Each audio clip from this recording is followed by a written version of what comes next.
exercendo duas funções preconceituosas. Ser delegado, que é um meio preconceituoso. Como é que é a sua relação com seus irmãos? Você tocou num ponto um pouco sensível para mim. Eu quero perguntar o seguinte, caro. é o senador progressista lutando por uma pauta. Você já fumou maconha, Contarato? Pode focar, pode focar, pode focar, pode focar, pode focar, pode focar, pode focar, pode focar, pode focar.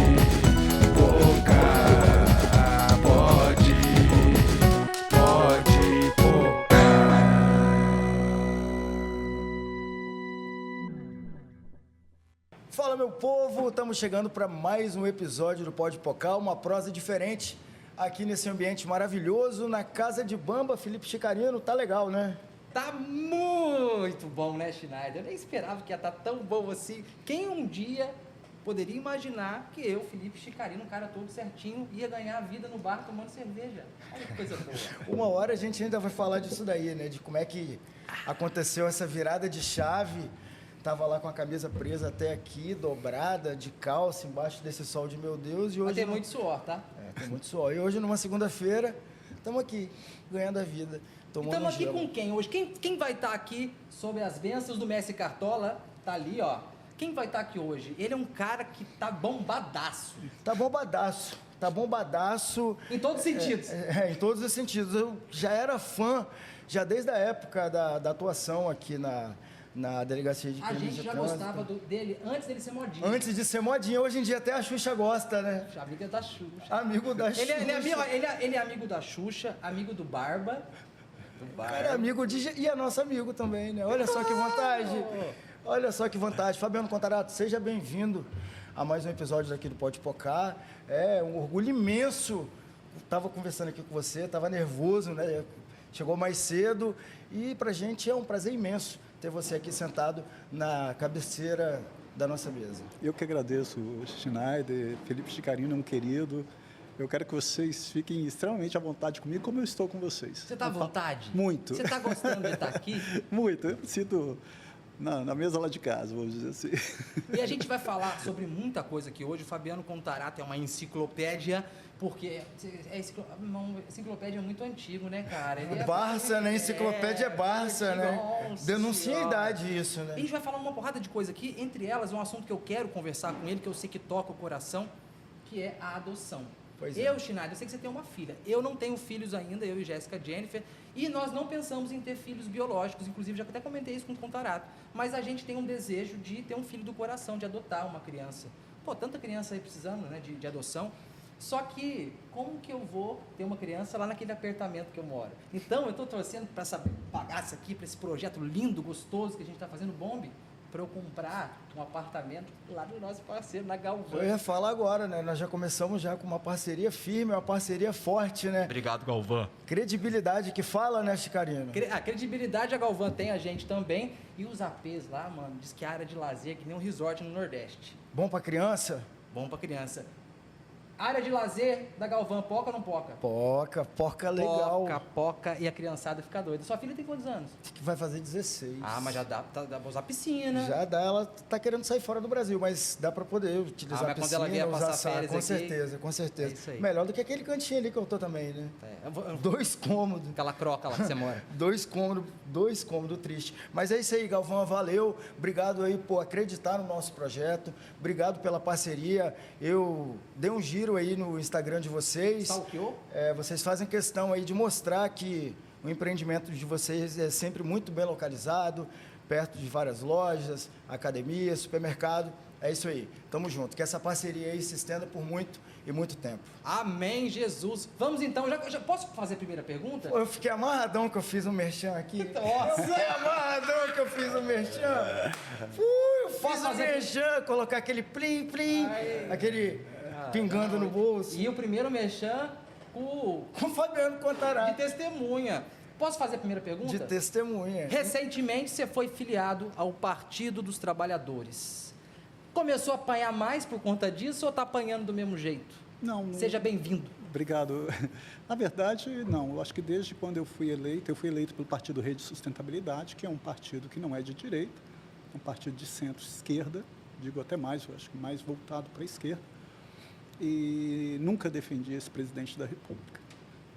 E eu acho que contra fatos não há argumentos. Esse presidente da República é um presidente que não sabe viver em democracia, e sempre vou estar sendo um defensor daquilo que eu chamo que é a espinha dorsal do Estado Democrático de Direito, que se chama a Constituição da República Federativa do Brasil.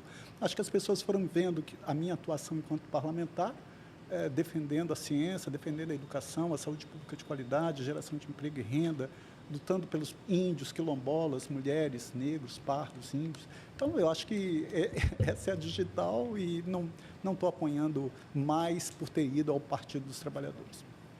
Eu, sinceramente, não tem como defender o indefensável, né?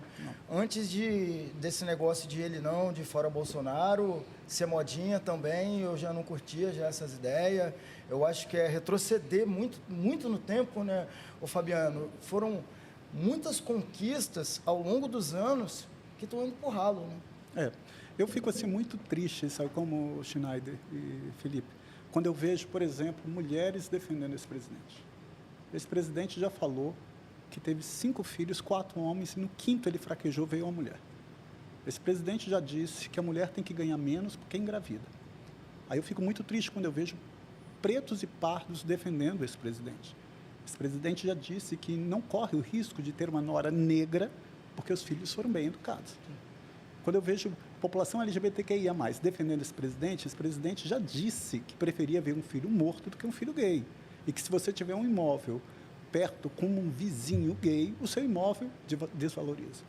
Esse presidente já se referiu a pessoas obesas ou como arrobas, né? Que índios estão cada vez mais civilizados, quase chegando na humanidade. Então, são violências que, para mim, são violências simbólicas, que eu não consigo sentar à mesa com um adepto desse presidente, porque, para mim, é um ato de violência com os pobres, pretos, negros, índios, quilombolas, população LGBTQIA+, mulheres. Então, esse comportamento preconceituoso, sexista, homofóbico, racista, misógino, não há como você ter adesão a esse projeto de governo. Já que a gente já entrou nesse assunto, né, eu achei que fosse ser um pouquinho mais para frente, mas já começou assim, começou legal. Lá atrás, na campanha, o Bolsonaro ele tinha dito que não ia governar para a minoria. Uhum. Não ia. E o Brasil ainda é o país que mais mata, né, travestis, transexuais. E ainda assim, se você for em qualquer manifestação de apoio ao presidente, vai ter um monte LGBT, Uhum. vai ter preto, vai ter gordo, Mulheres. principalmente mulheres, e o povo é muito inflamado. Eu digo não porque eu tive que ir contra a minha vontade trabalhando, e eu fui, muito hostilizado, muito.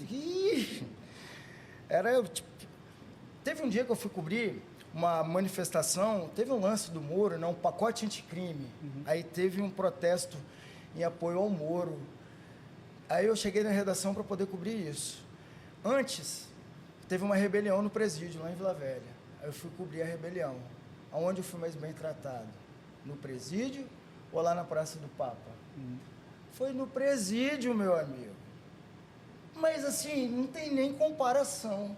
Agora, Schneider, você tocou num ponto quando você fala do presídio, né? Eu fui da segurança pública há 27 anos.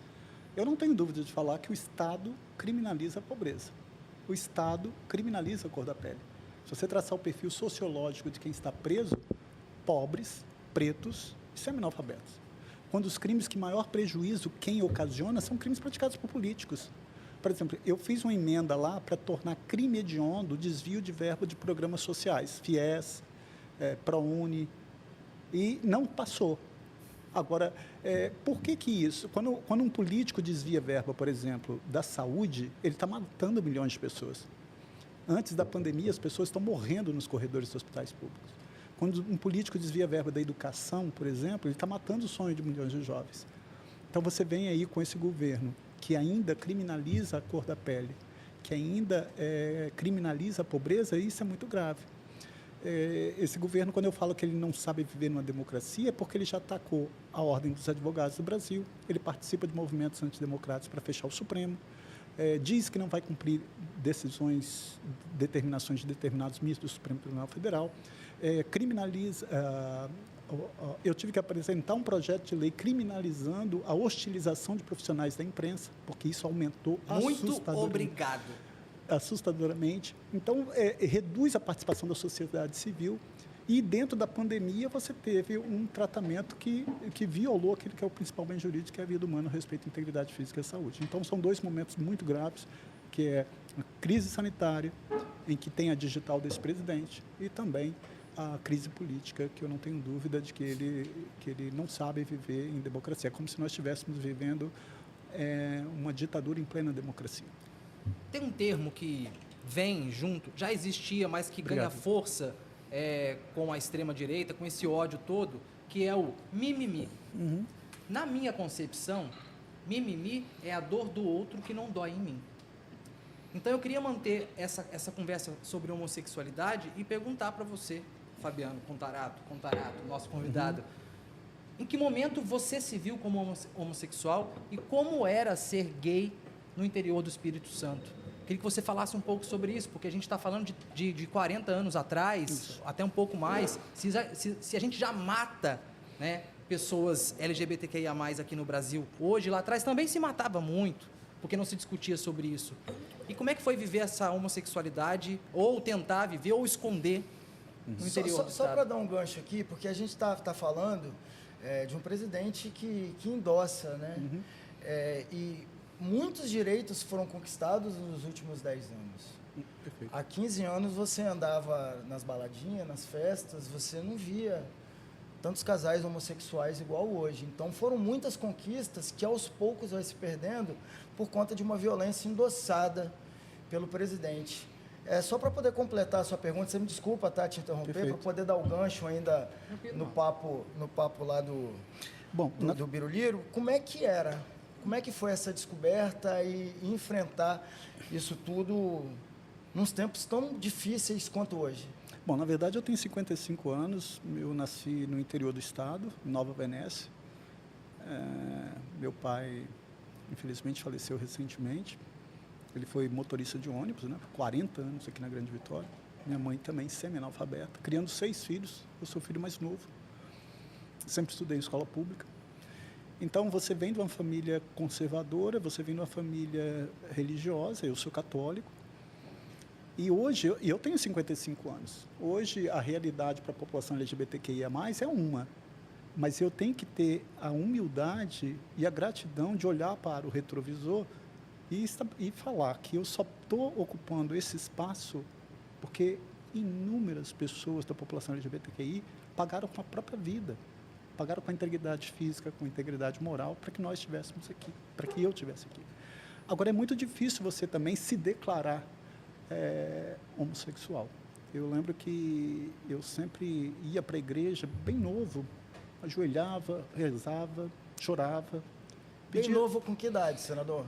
Desde quando eu era adolescente, eu não me permitia. Então, eu só fui permitir a ter uma relação homoafetiva de 26 para 27 anos. Eu já era delegado e já era professor na universidade. Você já tinha tido relação com mulher antes? Já tinha uma relação com mulheres. Com homem com 26 anos? Com homem com 26 anos, mas eu ia para a igreja e rezava. Era uma angústia. Era uma né? violência. Uma violência porque você vivia com uma máscara para as pessoas que você mais ama, que é a sua família. Isso acontece muito ainda hoje em dia. Sim, né? mas só que muitas famílias ainda, elas não, parece que não entendem que aquilo que eu falei lá na CPI, né? A orientação sexual, ela não define o caráter. A cor da pele não define o caráter. Então, você tem a função da família é acolher, é amar, como é a função de qualquer um de nós. Vocês têm que me respeitar pelo fato de eu ser um ser humano. Acho que é isso que passa. Mas eu ia para a igreja e falava, meu Deus, muda isso em mim. Porque você viver numa sociedade preconceituosa, aí eu tinha como válvula de escape o estudo. Para ser aceito, entre aspas, eu tinha que ser o melhor. Não por vaidade, mas para ser aceito. Eu ouvia muito, mesmo nunca tendo tido qualquer relação afetiva, mesmo não tendo me declarado homossexual, eu ouvia as pessoas falando assim, o Contarato, ele é inteligente, mas ele é gay. Nossa, ele é gay, me doía que você não tem noção. Então, eu ia para a igreja, chorava, pedia para mudar aquilo em mim, como se eu estivesse pecando, como se eu tivesse errado. Até que eu tinha passado no concurso para delegado, já era professor, convidado por um professor meu, desembargador Adalto Dias Tristão, que me convidou para substituí-lo na universidade. E eu comecei a lecionar. E era um conflito muito grande, porque eu exercendo duas funções preconceituosas. Ser delegado, que é um meio preconceituoso. Eu até te perguntei aqui, como é que era? Era assim... Tinha preconceito dentro da polícia? Porque você teve uma atuação muito forte. Uhum. Você estava na mídia com muita frequência, espalhou no ventilador lá por diversas vezes, várias situações. Como é que era entre outros delegados, entre os policiais que você trabalhava? Sofria muito preconceito? Hoje eu vejo que sim, porque o pior preconceito é aquele velado, né? Às vezes você... Não é um preconceito explícito, mas é um velado que hoje eu vejo isso. Eu passei em primeiro lugar no meu concurso, foi feito pela USP, no primeiro concurso, em 1992, mas eu nunca fui promovido por merecimento. Por quê? Porque existia uma avaliação pessoal em que eles falavam assim, comportamento social.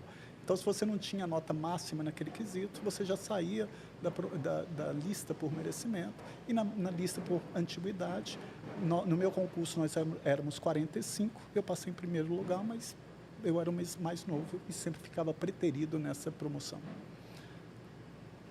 Pode meter bronca aí.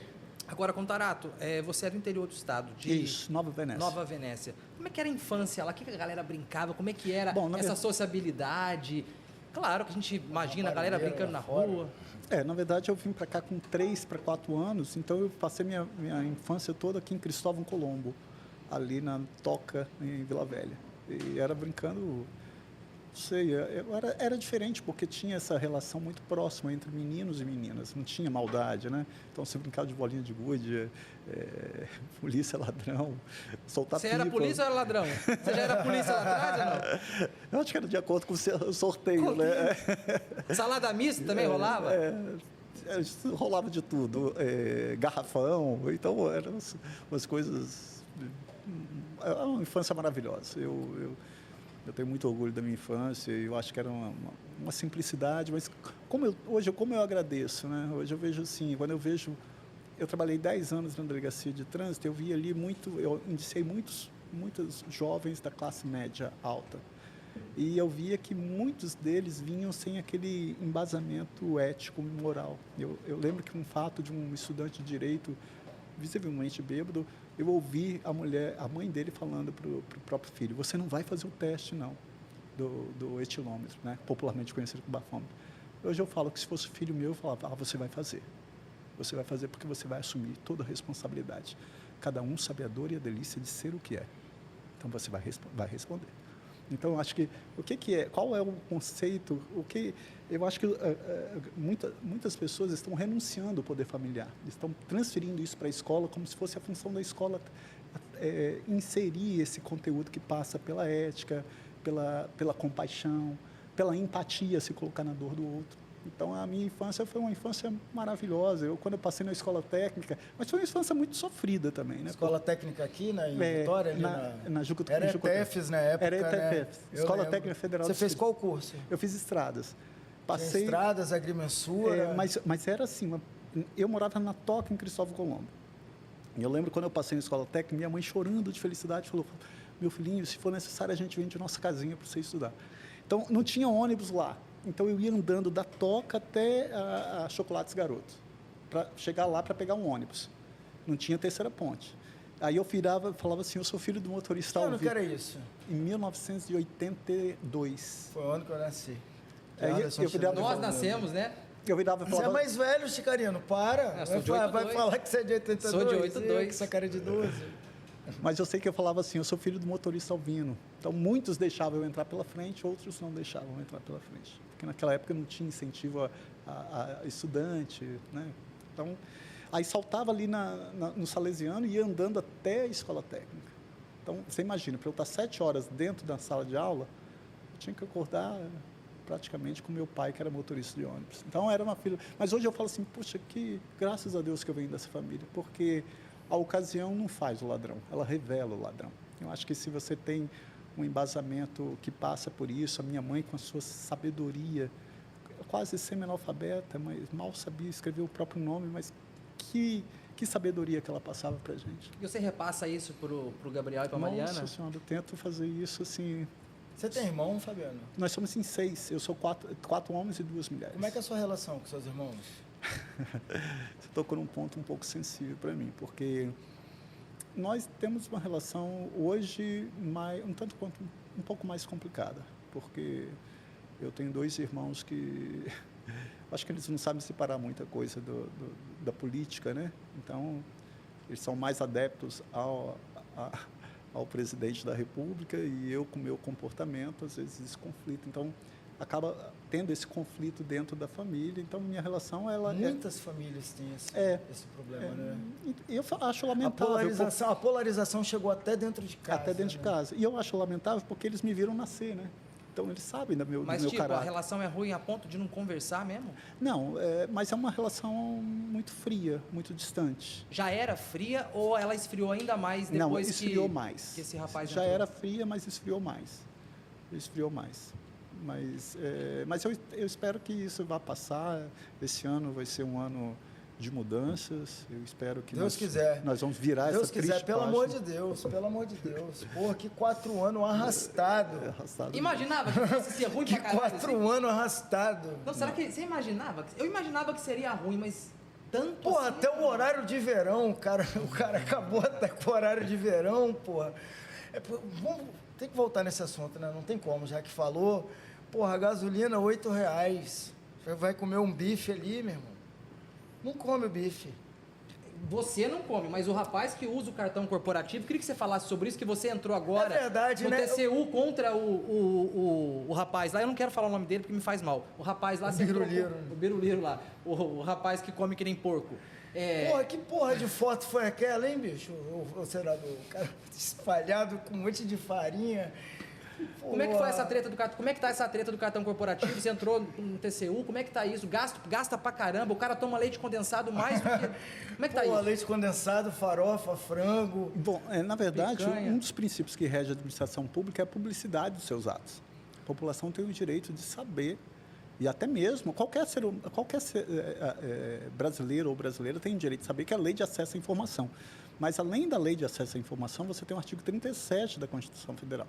Então, eu representei ao Tribunal de Contas da União para que seja disponibilizado de forma transparente os gastos com o cartão corporativo e não decretar sigilo sobre eles. Acho que esse eu não estou fazendo nada mais do que manda a Constituição Federal. Então, Eu não sei que porra de liberal que quer dar sigilo, o liberalismo, transparência, abertura. Quer fechar, quer esconder? Eu não consigo entender essa incoerência. Eles criticam, mas quando é um documento, até a porra da carteira de vacinação do presidente, 100 anos para poder... Sigilo de 100 anos numa carteira de vacinação. Porra, eu não consigo entender. E a gente está vivendo, Contarato, num momento assim que não dá para entender. Às vezes eu me sinto num universo distópico. Falo, não. Aí na hora que aparece o cara comendo que nem um porco, né? E depois eu vi, aí sai uma outra imagem do como é que chama? Foi quem que postou? Os Você bastidores da parada, o Carluxo lá. Não, a Farela. Mano, isso aí é... Tem um Porta dos Fundos que faz isso, cara. Que aparece no final ele com a camisa do Palmeiras. Tá ok, você já viu essa? Ele chega para fazer um pronunciamento, aí o diretor, não, tá muito bonito o cenário, tem que escrotizar mais. Coloca a paçoquita aqui, coloca não sei o que aqui. Aí, porra, eu fico imaginando mesmo o marqueteiro. Que não é Tempos marqueteiro, difíceis, né? Carlos. Tempos difíceis, né, Contarato? Agora, eu queria, já que a gente está falando de tempos difíceis, mais de 620 mil pessoas mortas na pandemia, a gente teve a CPI, que tá lá, ó, aquele documento longo, extenso, recheado de denúncias, tá lá parado na gaveta do Aras. O Aras não abre aquela gaveta de jeito nenhum, me dá um desespero, porque tem um monte de família em luto, um monte de família que tá com espaço vazio dentro de casa, e aquele rapaz que é pago para resolver as tretas com aquele documento da CPI dentro da gaveta. O que você acha que vai acontecer? Vai ficar na gaveta mesmo? A gente vai ser passado para trás, como sempre foi? Vai ser... Por que não acontece o impeachment do Bolsonaro? Não, deixa eu falar primeiro da questão pelo amor de Deus. da CPI, desse documento. Na verdade, assim, a Comissão Parlamentar de Inquérito ela objetiva apurar um fato, coletar provas de natureza objetiva e subjetiva e remeter ao titular da ação penal, que no caso é o Procurador-Geral da República. Eu lembro que logo no primeiro ano de mandato, de todos os ministérios públicos, por exemplo, Procurador-Geral de Justiça aqui do Estado, é eleito por lista, é escolhido por lista tríplice. Os membros integrantes do Ministério Público escolhem 3 e vai ao governador e ele escolhe o procurador. O procurador do Ministério Público do Trabalho, o Ministério Público Militar, todos são escolhidos por lista tríplice. O único que não é escolhido por lista tríplice era no governo do PT, mas por um acordo de, vamos dizer assim, por um direito costumeiro, consuetudinário, vamos dizer. Como é que chama o negócio? Consuetudinário. Meu Deus. É por costume. Não era uma coisa estabelecida por lei como é nos demais. Eu apresentei uma PEC para que o procurador... Tipo a pedalada. Funcionava, só não serviu para Dilma. Perfeito. E que não foi... Que já ficou claro que... nós vamos chegar lá daqui a pouco. Mas eu apresentei uma PEC para que o Procurador-Geral da República fosse escolhido por lista tríplice. Mas só que quem vai deliberar sobre isso são os parlamentares. Não há interesse para que isso seja feito. Eu lembro que no primeiro mandato do Augusto Aras, ele na minha sala, que ele veio se apresentar, eu falei, olha, procurador, eu não tenho nada contra o senhor, mas eu sou favorável que a eleição ao Procurador-Geral da República seja escolha do presidente da República dentro da lista tríplice. E expliquei a motivação para ele. Até hoje não passou essa alteração. Eu acho que seria positivo. Por quê?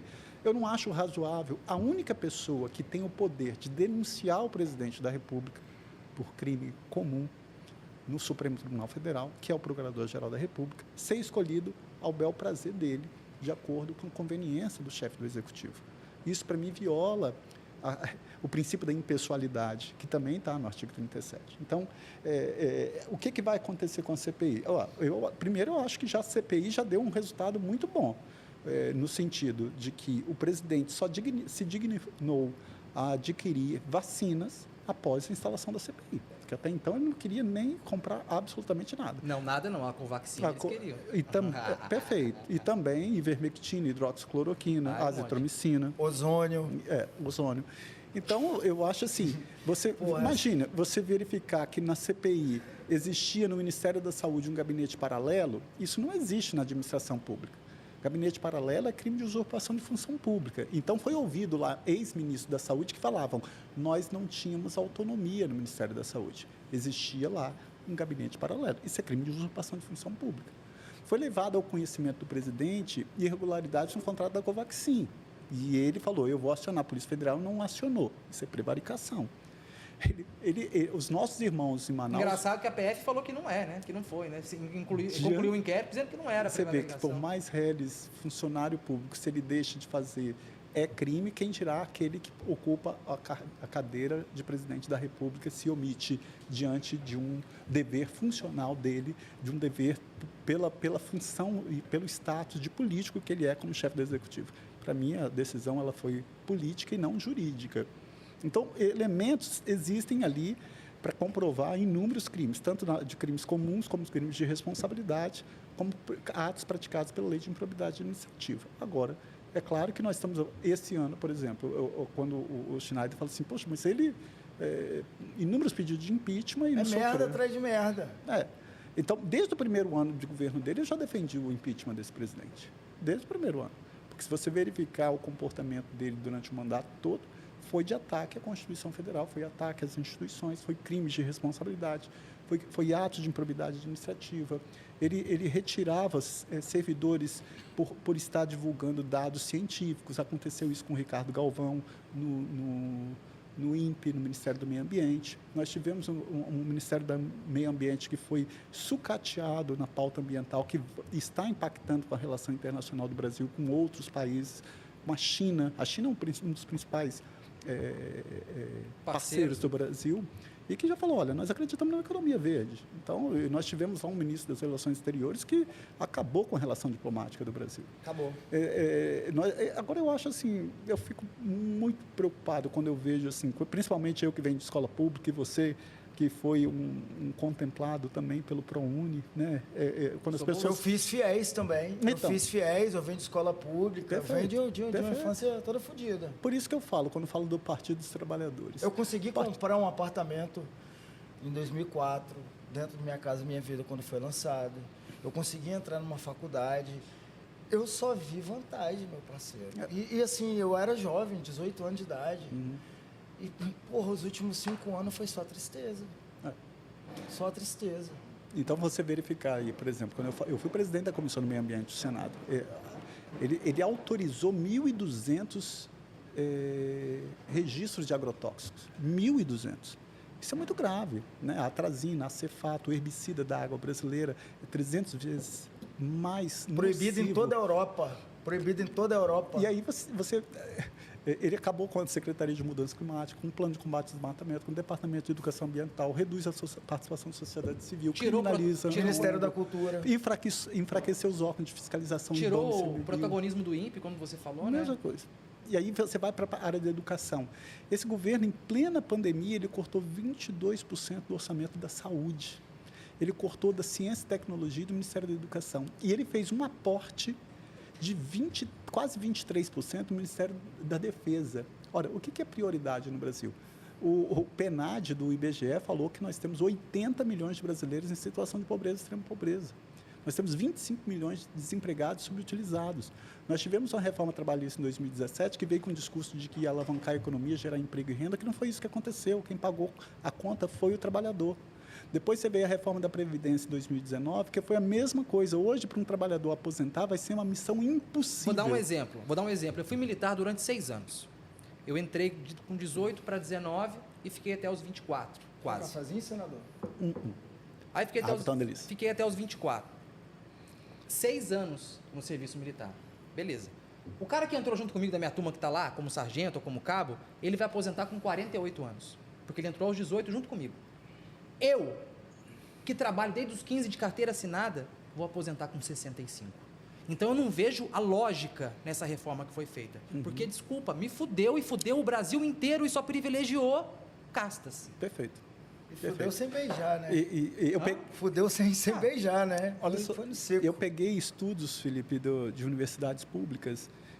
Em um ano, o trabalhador não fica com a carteira assinada em regime de CLT por 12 meses. Ele fica de 5 a 7 meses. Então, para ele completar 40 anos de contribuição, aí você se coloca no lugar de um homem de 50 anos de idade ou de uma mulher de 50 anos de idade que vai ser demitida hoje do mercado de trabalho, na iniciativa privada. Ela não vai voltar para o mercado. Porque houve a uberização da relação trabalhista. Uberização, É isso que aconteceu. Então, acabou com a possibilidade. Até o conceito é perverso. Né? Esse negócio de terceirizar, essa reforma... Precarizou tudo. Senador, num cenário, Bolsonaro perdeu, independente de quem que tenha sido eleito, como é que faz para poder recuperar? Quanto tempo a gente vai recuperar essa cagada que foi feita? Excelente pergunta, mano. Esses direitos foram perdidos. Porque não é possível. Eu acho porque assim, vamos dizer, o Lula foi eleito. Não é depois de amanhã que a gasolina está R$3. Nem sei se vai chegar aí a 3 Não, é um reais. exemplo, sabe? Reparar essas cagadas da reforma trabalhista. Porque, porra, não dá para retroceder tanto. Nas questões ambientais, nas questões de educação.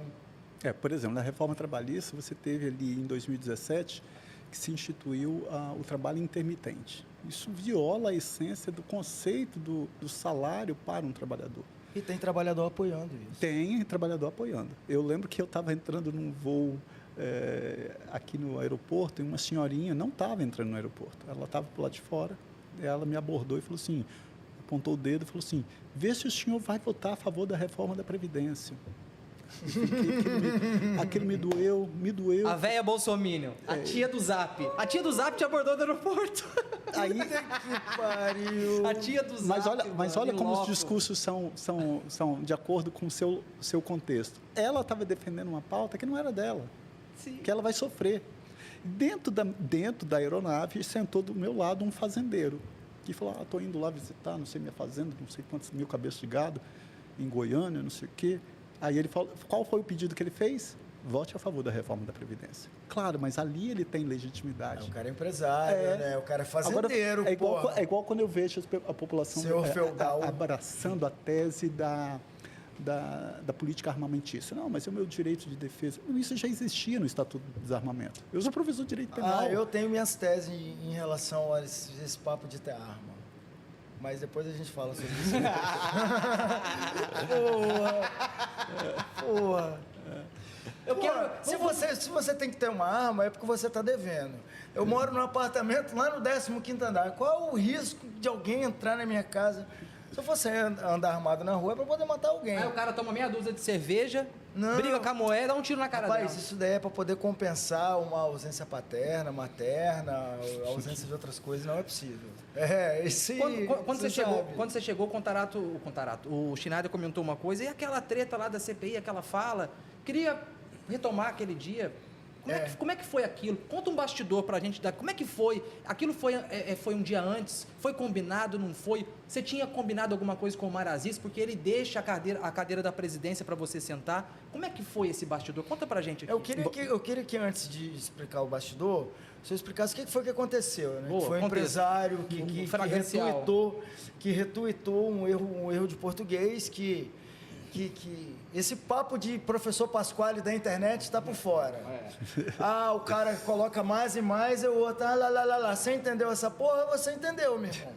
Entendeu? Agora vai ficar fazendo gracinha e chacota, você na correria. Na minha terra, bicho, eu fico puto. Na minha terra, a gente chama essa galera de fiscal do cu dos outros. Pois é, né? E fiscal. Porra, que eu tenho parente assim. E aí, como é que foi? Como é que foi essa parada? Não, na verdade, eu fiquei sabendo a noite anterior. Isso foi um assessor meu que falou assim, senador, teve um Twitter do senhor em que houve um erro de grafia na palavra flagrancial. Foi escrito fragrancial, né? De fragrância, vamos dizer assim. E aí ele retuitou falando que falou do meu nome, falou homossexual assumido, talvez estivesse... quem seria o perfumado que lhe cativou, né? No sentido de usar a orientação sexual para desqualificar a pessoa. Eu confesso que naquela noite eu não dormi direito. Eu falei, meu Deus, porque essas pessoas, elas são... elas difundem muito ódio, né? Elas atacam, elas tentam ter um comportamento preconceituoso, sexista, homofóbico, racista. E você sentir isso na pele é muito difícil. Então, eu ia para a CPI, como eu sempre ia, todo dia, porque eu não era membro, nem titular, nem suplente. Eu chegava às 8 horas da manhã para tentar me inscrever para falar, para fazer pergunta. Porque a prioridade, a preferência é para os titulares, depois para os suplentes, e se sobrar tempo, entra para os não membros, que era o meu caso.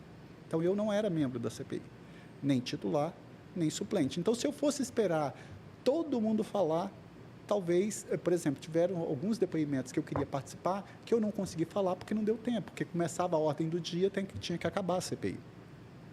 E aí eu confesso que eu fiquei naquela indecisão, devo falar ou não devo falar? Devo expor minha vida ou não devo expor minha vida? Você conversou com seu marido sobre isso? Não, eu não conversei para não deixar ele mais preocupado, não dormi direito à noite, eu estava em Brasília, cheguei cedo, e aí eu decidi falar, porque eu que sou um homem gay e sou senador, a minha omissão naquele momento seria um ato de covardia com milhões de brasileiros. É aquele local de fala que você tem que ter e exercer. Então, ali eu estava no direito a gente chama um conflito entre um direito individual e um direito coletivo. Eu tinha o meu direito individual de preservar a minha intimidade e da minha família, mas teria um direito coletivo que deve se sobrepor a qualquer direito individual. Aí eu lembro que eu falei só para o senador Renan Calheiros, mostrei para ele como relator, ele falou, não, Contrato, se você quiser, você vai falar. E você vai falar antes de qualquer um senador, você vai falar antes de mim. Mas isso foi porque ele foi bonzinho ou foi uma oportunidade de querer surfar no... Não. Eu sinto que... Você sentiu mesmo ali sinceridade? Sim. Porque ele também não é... Não, mas os senadores... Essa simpatia toda, né? Não, mas os senadores, eles têm um respeito muito grande comigo. Não é uma diferença entre respeito e intimidação, né? Acho que muita gente, às vezes, se sentiu intimidados comigo no meu comportamento como delegado, mas o respeito é inerente ao parlamentar. E eu sempre que, assim como não só ele, mas com outros parlamentares mais já, vamos dizer assim, que já tem vários anos no parlamento ou como governador, por vezes ligam para mim para saber como é que eu vou votar, pedindo minha opinião. Então, acho que essa coisa, ela se constrói, eles foram vendo isso. Então, o Renan falou assim, não, se você quiser, fica a seu critério, mas se você quiser, você fala antes de mim. Então, o senador Omar Aziz, que estava presidindo, ele não viu o conteúdo. Então, ele só sabia que tinha só sabia que tinha eu tinha pretensão de falar. E o Renan falou assim, não, você vai falar, se você quiser, você vai falar, e vai falar, porque primeiro, depois do depoente, quem fala é o relator, quem faz a arguição, é o relator, que no caso era o Renan. Então, ele falou assim, o presidente falou, não, com a palavra do senador Fabiano Contarato. Então, e ali tinha um simbolismo muito forte. Isso que eu ia falar. Você ficou nervoso, Fabiano? A mão suou, o coração disparou, a garganta secou? Eu fiquei muito nervoso porque, na verdade, ali tem um ritual na CPI. Existe um tablado superior que fica o presidente, o relator, o vice-presidente e o depoente, com os advogados, e no tablado inferior, os senadores, membros e não membros, suplentes, titulares, etc. Eu estava lá e eu inicio a fala já nervoso, porque é um conteúdo emocional, e aquilo ali eu fui pego, vamos dizer assim, de surpresa, porque ninguém sabia, eu acho que nem mesmo ele, acho que ele resolveu fazer isso naquele momento, o senador Omar Aziz. Tanto é que eu comecei a falar lá de baixo. Aí ele falou, senador Contarato, ocupa aqui a presidência. Porque dentro do discurso tem a questão do simbolismo também, foi simbólico ali. Foi. Ele abrir mão da carteira, e outra, eu cheguei a comentar isso com você, porque quando ele senta na cadeira de presidente... Porra, aquilo foi foda. Ele fica em pé de igualdade com o depoente. Ele não tá lá, é do lado, né? Ali, ó, do lado. Então, não de igualdade. Deu pra ver a cara. Mané. Aqui em Vitória a gente chama de mané, otário, vacilão. Ele tremia na televisão. Vacilão. Não aguenta 5 minutos de ideia. Na TV Senado. Pode focar. Na TV Senado o rapaz tremia, mano. Tremia, eu vi. Porque eu assisti aquele vídeo várias vezes, né? Eu vi a sua fala e vi a expressão do cara. Mas era difícil para mim, Schneider, conciliar, assim, controlar o fator emocional com o racional, né? Você dosar isso ali, tanto dava para ver na sua voz embargada. Eu estava extremamente emocionado, assim. E as palavras foram surgindo na minha cabeça, assim, da forma... Não teve texto decorado, não teve nada né? disso. Porque, geralmente... Como é que você olha para o seu filho? Esse papo... Ele parecia um adolescente quando toma esporro da professora, na quinta série. Sabe por quê, Chicarino? Esse papo, quando eu entro na rede social de alguém, coloca lá assim, família acima de tudo, defensor dos bons costumes. Cidadão de bem. Você já pode saber... Que é treta. Você já pode saber que é treta. Se tiver a bandeirinha do Brasil, o que esses caras fizeram, né, cara? Porra, você não pode se enrolar na bandeira do Brasil numa Copa do Mundo, que eles vão apontar e vão falar lá, Bolsonaro. Então, a gente não teve Copa ainda, vai ser esse ano. Tem que lembrar isso. Agora, eu queria falar uma coisa dessa fala que, para mim, foi muito marcante. Essa fala ali, ela não foi uma fala de defesa da população LGBTQIA+. Ela foi uma fala em defesa de abolição de toda e qualquer forma de discriminação. E eu falo isso por quê? Porque eu recebi, logo depois da minha fala, eu estava saindo uma servidora efetiva do Senado que eu nunca vi, estava chorando, me pediu um abraço. Aí ela falou assim, o senhor me representa. E ela tinha dito que ela tinha uma filha trans. E que naquele momento eu toquei o coração dela. Aí você deve ter pensado assim, caralho, fiz a coisa certa. Eu ia perguntar a repercussão disso tudo. Mas aí eu recebi inúmeras mensagens no meu Instagram falando assim, estou eu aqui, minha esposa, com minhas filhas, um casal hétero, falando, poxa, o senhor deu uma aula de cidadania, etc. etc. A repercussão foi mais positiva do que negativa, isso, né? Mas mais importante é que você atingiu o coração aí das pessoas para diminuir toda e qualquer forma de discriminação e preconceito. Então, foi uma fala para as mulheres, porque a mesma CPI, e isso eu acho que também a imprensa podia ter sido feito um gancho, né? Não foi só a fala homofóbica, nós tivemos lá também uma senadora que foi chamada descontrolada. E quantos senadores foram descontrolados, vamos dizer assim, e nunca foram chamados descontrolados? Porque ali também teve um comportamento sexista. Né? Então, quando você falou em determinado momento do nosso papo, que eu estou gostando muito, falou assim, das minorias. Eu costumo falar que são maiorias minorizadas. Isso, eu me expressei errado, exatamente 52% da população são de mulheres. E dos 3 poderes, legislativo, executivo e judiciário, o único que nunca foi presidido por uma mulher foi o legislativo. De cada 10 brasileiros, 4 têm algum tipo de deficiência? Perfeito. Eu tive, Chicarino, eu tive em Salvador, antes da pandemia, 85% da população de Salvador é de pretos e pardos. Salvador nunca elegeu um prefeito preto ou pardo. Isso tem que me dizer alguma coisa. Então, quando eu falo assim, eu tive na Assembleia Legislativa de Mato Grosso do Sul, 24 deputados, sabe quantas mulheres? Nenhuma. Ora, mas como? Então, eu viro e mexe, eu falo lá no Senado, olha, mais uma vez estamos nós aqui, homens, brancos, ricos, engravatados, decidindo a vida de milhões de pobres. Porque o Congresso, infelizmente, não representa o povo. Representa castas, camadas.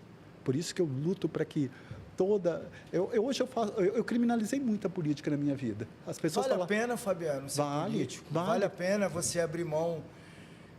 Você estava na praia esses dias. Fala um pouco dessa parada aí da praia, antes da gente entrar se vale a pena ou se não vale a pena. Porque também foi um outro bagulho muito absurdo, cara. Bizarro. E na hora que a casa caiu, é o outro que ficou lá todo... não tomei o remédio no dia, não tomei meu remédio está atrasado. Fabiano, sabe... Você não consegue ir à praia. Não, e eu só queria fazer um parênteses que eu presto um serviço no Hospital Estadual de Atenção Clínica EAC, que é o antigo Adalto Botelho, mas hoje a pegada é completamente diferente. E lá sim eu tenho diariamente contato e convívio com pacientes psiquiátricos que sim são pessoas doentes da cabeça. Quando a pessoa coloca um monte de disco, eu falo, não, isso não é louco não, ele tem desvio de caráter mesmo, tem uma diferença da pessoa que ela é, não dá para colocar todo mundo é louco, porque você banaliza a saúde mental. Perfeito. Desculpa, eu só queria complementar. Não, sua aspa é foda.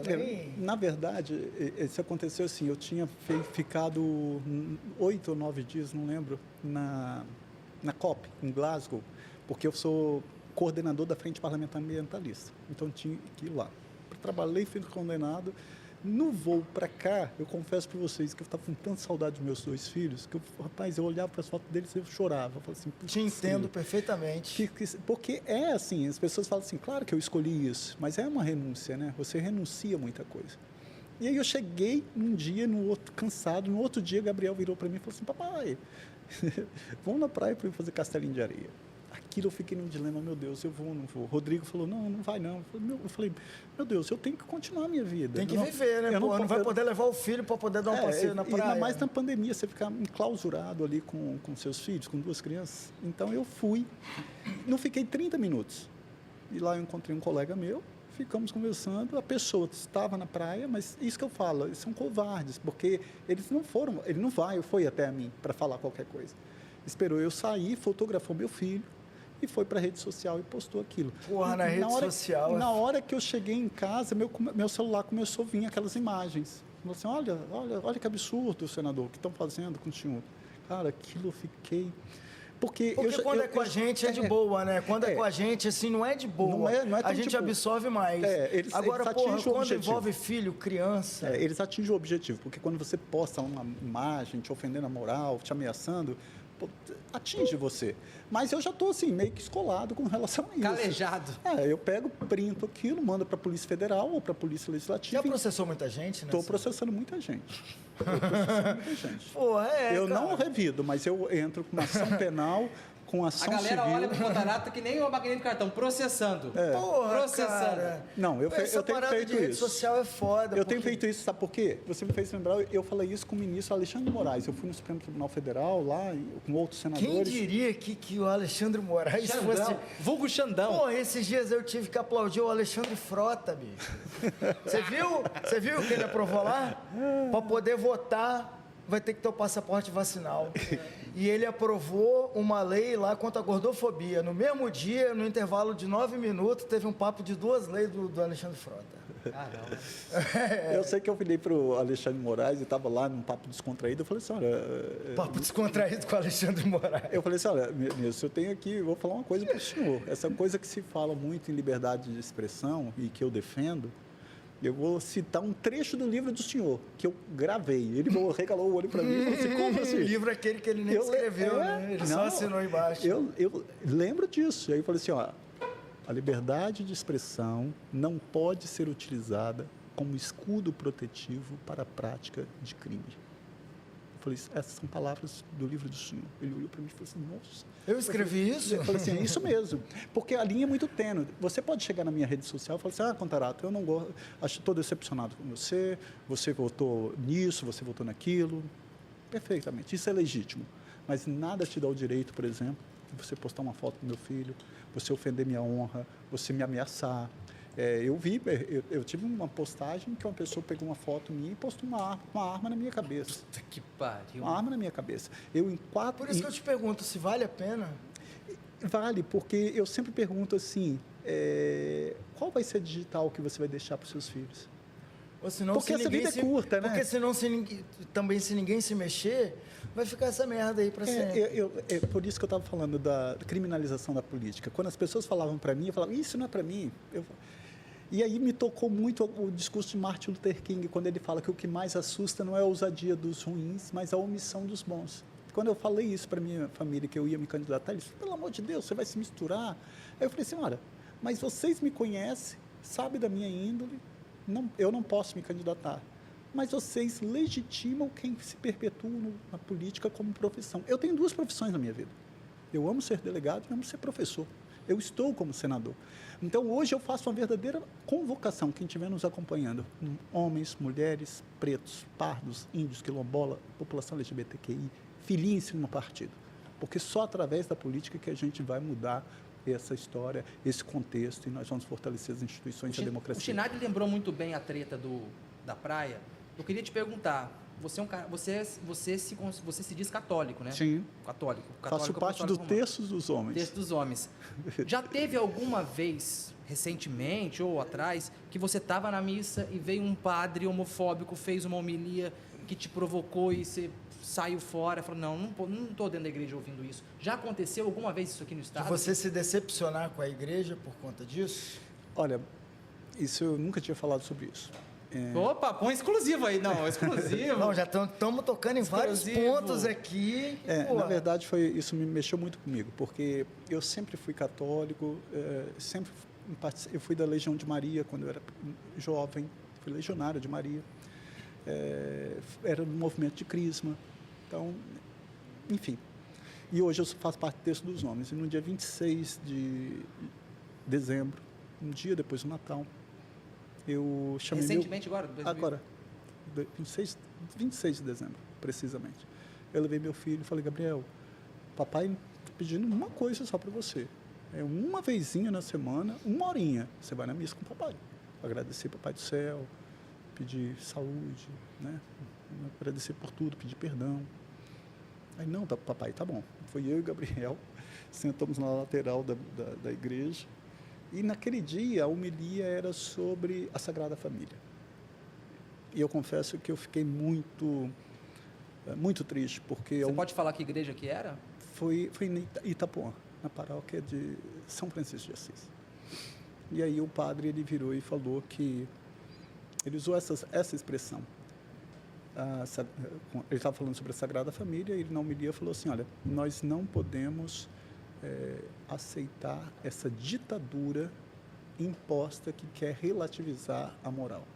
Família, pai, mãe e filho. O resto é gambiarra. Agora, você imagine eu ouvindo isso junto com meu filho. E aí eu levantei no meio da homilia e saí. Saí da... É quase uma homilia da Damares. Mas eu fiz questão de procurar o padre depois e falar. Você foi atrás dele? Fui. E aí? Ele reconheceu que errou e eu falei com ele, olha, eu estou vindo, eu tenho coragem para vir aqui falar sobre isso. Agora, quantas famílias que, querendo ou não, o senhor com esse comportamento tem expulsado da igreja? Você tinha comentado isso na reportagem do Fantástico, não? Não, isso foi depois. Isso foi depois, foi agora, dia 26 de dezembro. 26 de dezembro. Você sentiu que foi sincero esse pedido de desculpas dele? Por quê? Tem uma professora na pós que ela é maravilhosa. Porque de frente com o senador ali falando. Né? Que tem a questão do paradoxo Cazuza. Você sabe qual é o paradoxo Cazuza? Que é quando as ideias não correspondem aos fatos. Então, não sei, talvez ele tenha te pedido desculpa e na homilia seguinte ele foi lá de novo com o mesmo discurso. Não sei, mas você sentiu sinceridade? Eu espero... Bom, eu fiz minha parte. Eu fui lá e falei, olha, eu estou vindo aqui falar porque eu estou tendo a coragem de falar isso. E a igreja ela tem que ser inclusiva, ela não tem que ser exclusiva. O Deus que eu clamo é um Deus de amor, é um Deus de perdão, é um Deus que não julga, é um Deus que acolhe, é um Deus que é plural. Então, eu vim à igreja com meu filho para ser acolhido, eu não vim para ser julgado. Ninguém vai a uma igreja para ser julgado. E imagine, meu filho tem 7 anos, ele não percebeu isso, mas você imagine se eu estivesse lá ou um casal que está lá com uma filha de 15 anos. Ele vai voltar para casa falando, eu não tenho família? Porque foi isso que ele disse, né? Como se eu não tivesse, que família não fosse essa concepção do termo. E quantas famílias que foram, depois dessa homilia, não vão voltar para a igreja? Isso eu falei para ele, olha, o senhor pode ter expulsado muitas pessoas da igreja. Então, é necessário falar. Eu acho que a gente tem que ir e falar. Claro, dentro de um espírito ético, dentro do espírito republicano, dentro do espírito de respeito, mas falar, olha, isso me ofendeu. Se isso me ofendeu, você convida a pessoa à reflexão. Porque me fez lembrar aquela fala lá do Facuri, porque vários senadores, por exemplo, começaram a falar assim, ele pediu perdão. Mas o pedido de perdão, ele tem que ser acompanhado com um comportamento, como você bem disse. Não adianta você falar, olha, perdão, mas se você não muda, se você continua com aquilo ali, né? E eu falo até mais, na reunião de líderes, os senadores, todo o contrato, olha, quero me solidarizar com você, etc. Tudo bem, agradeço a solidariedade, mas vamos transformar o ato de solidariedade em ação? Vamos pegar todos os direitos da população LGBTQI que foram dados pela via inadequada, ou seja, pelo Poder Judiciário, direito a casamento, adoção, redesignação sexual, nome social, criminalização da homofobia, declaração de imposto de renda em conjunto, recebimento de pensão por morte, direito de doar sangue. Vamos pegar todas essas decisões judiciais e colocar num projeto de lei. Como é que faz para aprovar um projeto de lei desse, Fabiano? Isso é uma demonstração de que você está sendo solidário. Aí o Rodrigo Pacheco mandou buscar e foi aprovado por unanimidade, por exemplo, um projeto de minha autoria que proíbe a discriminação na doação de sangue com a população LGBTQIA+. Que era um negócio absurdo. Mas foi por decisão do Supremo. Né? Então, a gente vai caminhando, né, aos poucos. A gente, às vezes, não consegue tudo, mas você vai conseguindo de degrau em degrau e vai conseguindo. Como é que você está de tempo? Quero saber o seu tempo, porque a gente tem um quadro aqui. Não, a gente está batendo papo, eu quero chegar em outras questões. Não, mas eu preciso só saber que o contato... Você está apertado? Estou vendo ali o professor ali. Pode tranquilo. Ah, então beleza. Porque eu tenho uma dúvida. Como é que faz para poder aprovar um projeto relacionado à comunidade LGBT, à comunidade gorda, à comunidade negra, num Senado misógino, sexista? Como é que faz para poder enfrentar essa parada toda? Qual é o passo a passo, igual esse projeto de lei que foi aprovado a partir do Supremo? Você tem que ver o seguinte, você tem um sistema bicameral no Brasil, que é a Câmara dos Deputados e o Senado. Se o projeto de lei inicia na Câmara, ele vai passar obrigatoriamente para o Senado. Se tiver alteração no Senado, volta para a Câmara. Então, por exemplo, eu aprovei no Senado, vai para a Câmara. Se não tiver alteração, já vai a sanção do presidente da República. O projeto ele é aprovado a partir de interesses de grupos, né?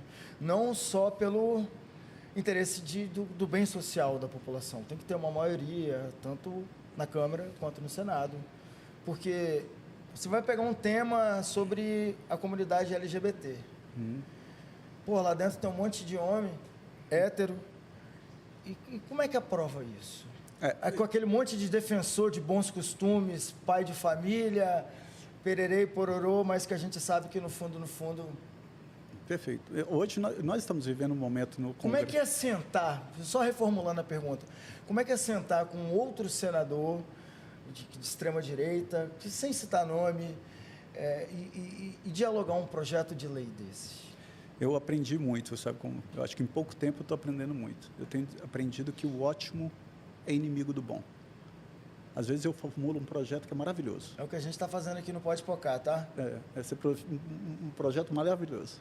Você não consegue aprovar ele na sua totalidade. Então você vai ter, senta e fala, olha, nesse momento não tem como aprovar isso aqui. Há trocas de interesses, hoje você vai aprovar isso aqui, mas depois de amanhã ajuda a aprovar o seu. Não assim dessa forma, mas você sabe que tem. Às vezes você pega um número para alterar uma Constituição, você tem que ter um número mínimo. Então você pede lá aos senadores para terem adesão. É claro que essas pautas, por exemplo,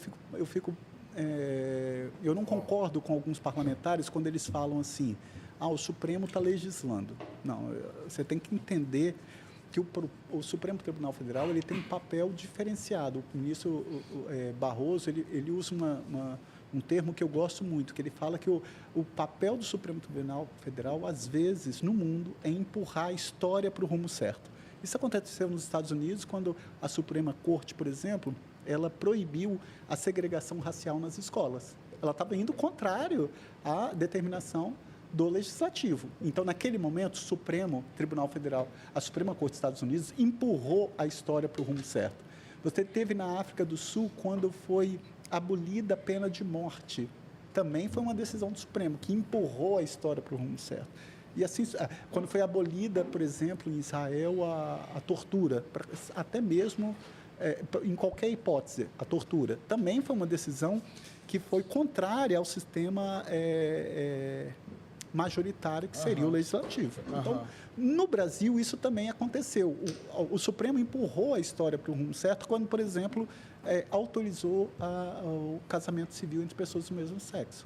Então, diante da omissão do legislador, porque o legislador ele omite nessas pautas, porque são pautas, entre aspas, caras com o eleitorado dele, ele não quer falar sobre... Agora, é engraçado, porque nesse mesmo Congresso tinha projeto de lei lá para acabar com a possibilidade do estupro, do aborto, até nas hipóteses previstas no Código Penal. Ou seja, da gravidez resultante de estupro, ou quando não houve salvar a vida da gestante. De tão fundamentalista que está o Congresso Nacional. Eu tive que comprar uma briga na Comissão de Assuntos Sociais para defender o canabidiol para uso medicinal. Gosto. E foi levado lá para audiência, porque aí chegaram os senadores da base do presidente da República contra o projeto. Eu falei, olha, meu amigo, aí eu fiz até um apelo, uma fala minha, eu falei assim, você acha que eu, como delegado, 27 anos, eu ia estar autorizando a pessoa a fazer tráfico de entorpecente na sua casa? Não é isso. Procura saber o que é esse projeto. Aí as mães tinham levado as crianças para a audiência pública, e aí algumas começaram em crise. Eu falei, cara, como que o Brasil, que o parlamento vai fechar os olhos para uma assistência à saúde dessas crianças, dessas pessoas que precisam? Ou seja, você está defendendo a questão do canabidiol, que já é um mercado totalmente lucrativo na Europa, nos Estados Unidos. E aí não aprova, tem médico que prescreve, e aí você acaba comprando de forma ilegal. Mas o acesso à população é muito difícil. Sim, o que eu quero perguntar é o seguinte, caro. é o senador progressista lutando por uma pauta. Você já fumou maconha, Contarato? Não. Nunca nem tive. Eu queria ter feito essa pergunta para o governador, fiquei nervoso. Não, mas se eu tivesse, eu falaria, mas eu nunca tive. E nunca usou o canabidiol, nunca usou nada, absolutamente. E então, olha o que eu fiz falando disso, né? Porque hoje é assim. Se tem um psiquiatra, por exemplo, que recomenda o meu médico recomenda. Aí você tem que entrar em contato com associações que são autorizadas pela justiça para poder comercializar, nem comercializar. Ou você vai ali no Caparaó e compra com o brother. Mas a parte legal é assim que funciona, né? Eu fui diagnosticado com depressão logo quando eu saí da TV, já estava todo fodido. E aí eu procurei um psiquiatra, porque, eu dormia 18 horas e não reparava meu sono. Eu falei, tem alguma coisa errada. Eu fui no médico. E aí ele passou um remédiozinho leve, que é só para dar uma apagadinha de noite e acordar de boa. E aí ele falou, no 3º mês, a gente vai entrar com canabidiol. Já tem uns 3 amigos meus. Você compra uma ampolinha igual uma Novalgina, você pinga 2 negocinhos e tufi. É porque assim, o CBD, só para esclarecer, ele não dá onda. O que dá onda é o THC. Eu estou falando isso que eu sei porque eu trabalhei com reportagem policial mais de 15 anos, tá? E aí é o seguinte, é isolado essa substância, que é uma substância medicinal. Perfeito. Por isso que eu fico triste quando eu vejo esse povo que não... É a ciência, porra, é a ciência, caralho. Mas nós estamos discutindo se a Terra é plana, né? Sabe o que eu fiz? A gente tem... Sabe o que eu fiz em 2019? Em 2019 eu ia fazer um rolê da Segunda Guerra Mundial. Ia pôr mochila nas costas, ia passar pra Polônia, República Tcheca, Áustria, parada. Aí, 2 meses antes, eu vi uma notícia muito, muito interessante, que uma moça que ia naquele protesto que tem na Argentina, das mães da Praça de Maio, da galera da ditadura, Sim. a mulher, ela tinha a idade da minha mãe. E ela sempre foi, ela perdeu um filho na ditadura, e ela sempre foi até lá pra socializar com o pessoal, na caminhada, não sei o que, nos protestos, só que ela tem muitas dores crônicas no joelho e não consegue mais. Então ela começou a fazer tratamento com canabidiol e resolveu. Beleza. Minha mãe tem dores crônicas. Eu sabendo que ia fazer esse rolê, falei pra ela, mãe, comecei a mandar link pra ela, pá, pá, pá. Aí uns 3 dias depois ela, se você achar, você compra pra mim. Achei. Porra, lá em Viena, na Áustria, tem um monte de farmácia, parece farmácia de manipulação, tudo produto Mas com é uma CBD. farmácia de manipulação. Aí não deixa de ser, exatamente, Aí o que eu fiz? Cheguei lá, meu inglês é muito mal, muito ruim, aí peguei, escrevi um texto, traduzi no Google, no Google Tradutor, mostrei pra vendedora, ela já veio com 2 potão, mano. 2 litros de canabidiol. Ela, esse que é bom, não sei o que, papai falei, dá. Aí eu trouxe, mas na época, hoje a Anvisa permite a importação de canabidiol, antes não tinha, então eu trouxe no esquema errado. Tirei o rótulo, abri, tirei tudo e tava lá. Falei, se qualquer coisa você perguntar, eu vou falar que eu conheci uma curandeira na Polônia, que eu comprei isso aqui dela e trouxe pra cá. E minha mãe, isso ajudou muito ela. É isso que eu fico falando, né? O mundo está discutindo tanta coisa, um processo evolutivo maior, né? E nós aqui no Brasil, nós estamos discutindo ainda se é possível casamento entre pessoas do mesmo sexo. Se é possível alterar o nome, se chama de traveco ou de trans. Não, porra. o pior, o uso do banheiro. Uso do banheiro. O McDonald's comunista. Você viu essa? Pois é. Por causa do banheiro compartilhado? Agora, como é que foi aquele lance da Xuxa? Eu quero saber como é que foi essa treta aí. Teve essa Conta pra gente. Quer dizer que você agora é best friend forever com a Xuxa? BFF da Xuxa? Como é que é? Best friend forever da Xuxa? Não, eu vejo assim, eu não conheço, não. Mas comentou lá, sou fã, inclusive do videozinho da CPI, né? O comentário. Aquele vídeo, ele teve muita repercussão. Muitas pessoas do meio artístico, muitas pessoas, enfim, vários segmentos. Você teve contato com aquele empresário depois? Ele tentou se encontrar comigo pessoalmente no meu gabinete, mas eu me recusei. Eu disse que só quero encontrar com ele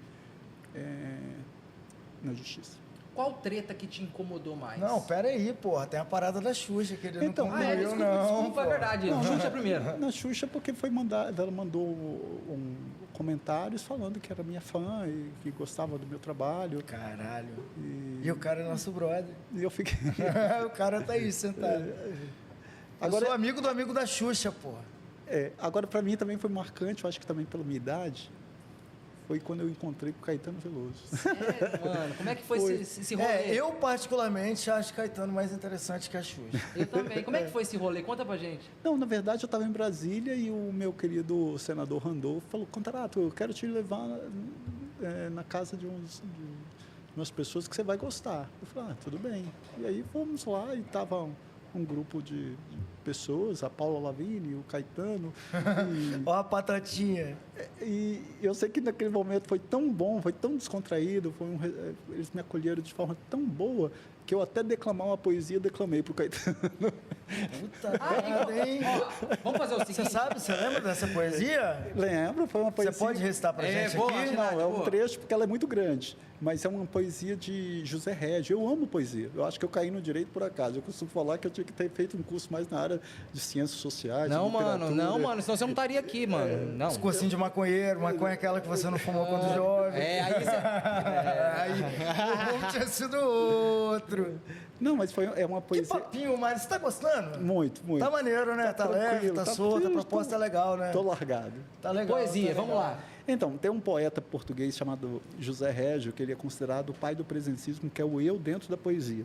E tem uma poesia que eu gosto muito lá, que eu levo como um trecho na minha vida, que chama-se Cântico Negro, né? Então, ele faz uma contraposição entre Deus e o diabo, mas eu não vou falar ela toda, porque ela é muito grande. Mas Eu solta uma declamo estrofe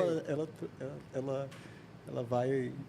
ela é muito extensa. Mas temos tempo, tá? Mas tem um trecho dela que no final ela fala assim: que ninguém me dê piedosas intenções, que ninguém me peça definições, que ninguém me diga vem por aqui. Eu sou como o vendaval que se soltou, como a onda do mar que se levantou, como um átomo a mais que se animou. Não sei para onde vou, não sei para onde vou, só sei que não vou por aí. Mas eu declamei essa poesia todinha pro...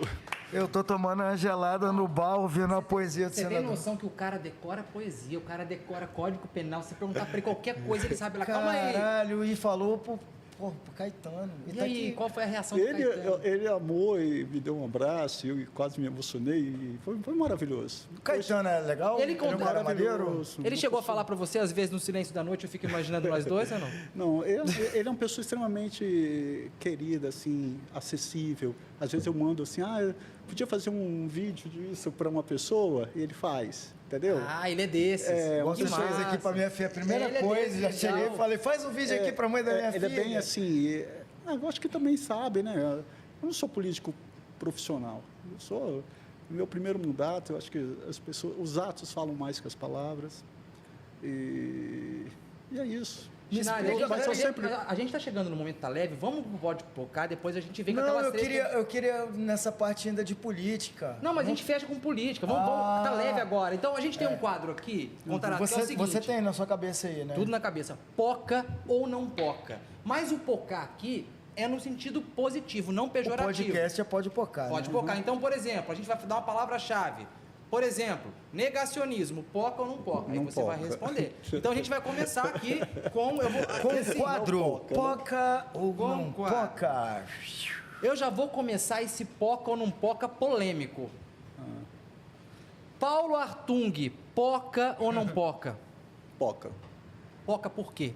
A gente pergunta por quê também, Porque que eu poca? acho ele um excelente gestor, eu acho que ele tem um olhar, ele constrói uma equipe muito técnica, eu acho ele foi um brilhante parlamentar também, então eu acho que poca. Enfermagem, Poca. poca ou não poca, e por quê? Eu queria que você falasse, É verdade. aproveitar e falar É dessa verdade, PL é aí. verdade. Na verdade, eu apresentei... Boa.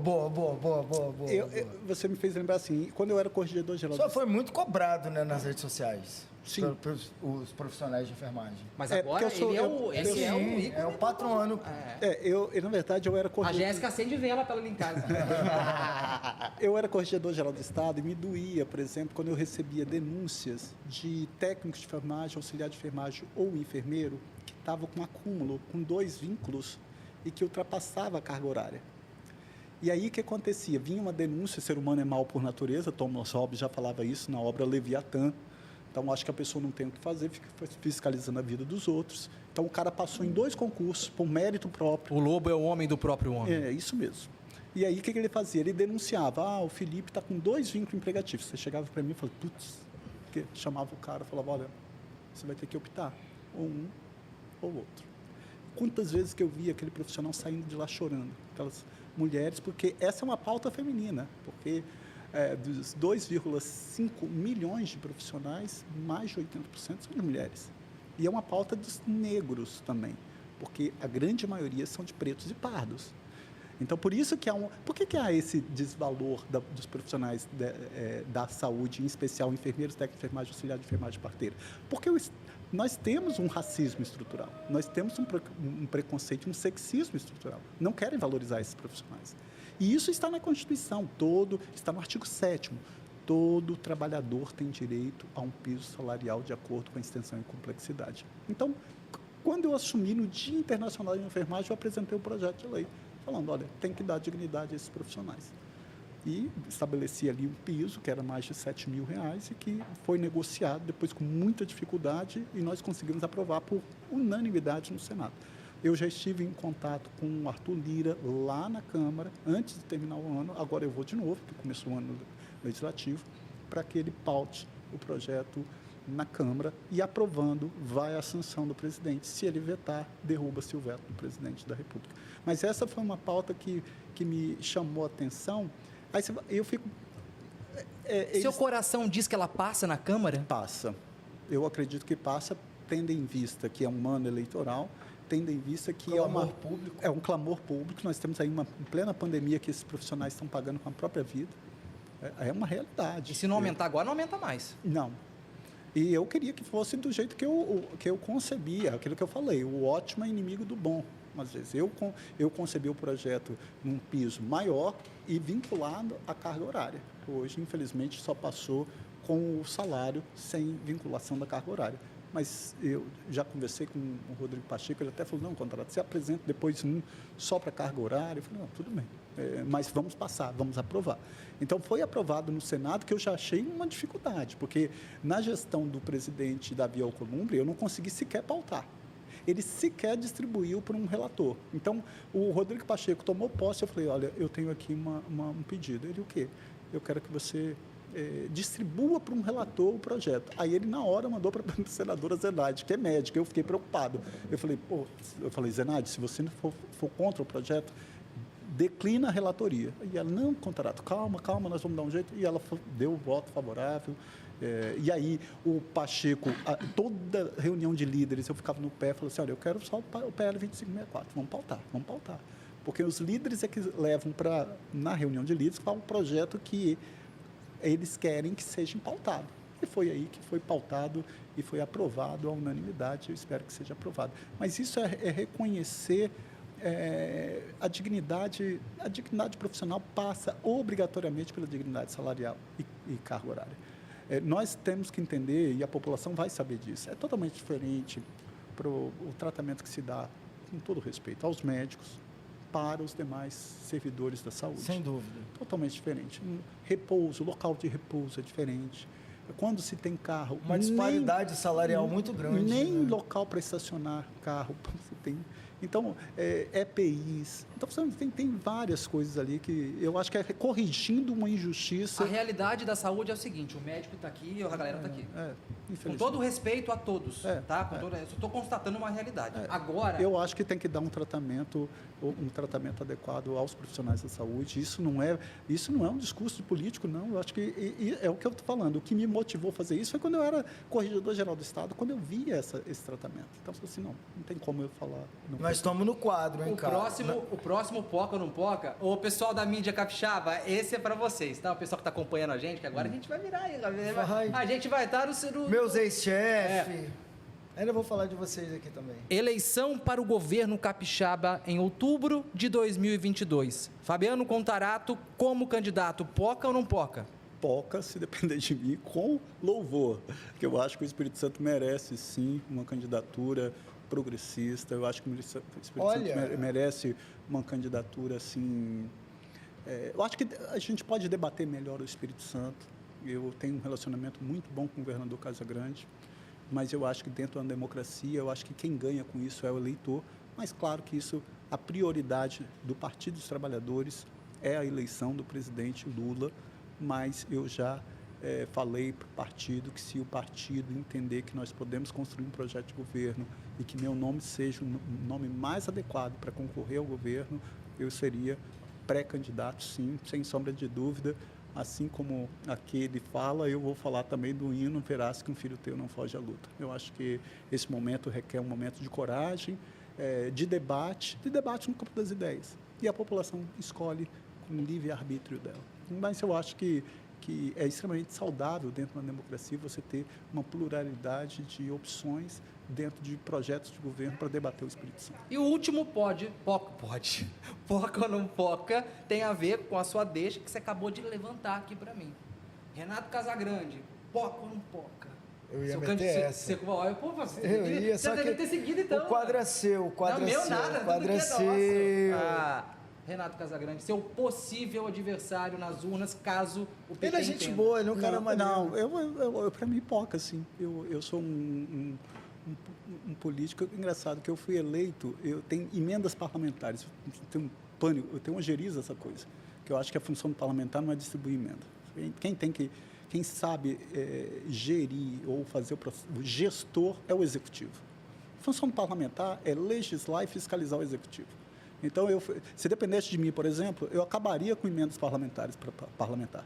Acabaria com isso.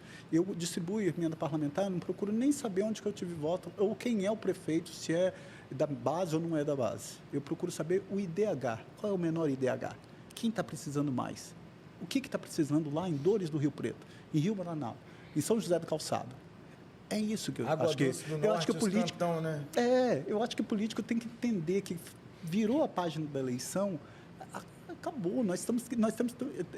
Eu tenho que lutar para que o governo do Estado do Espírito Santo, o governador Casagrande, faça uma boa gestão.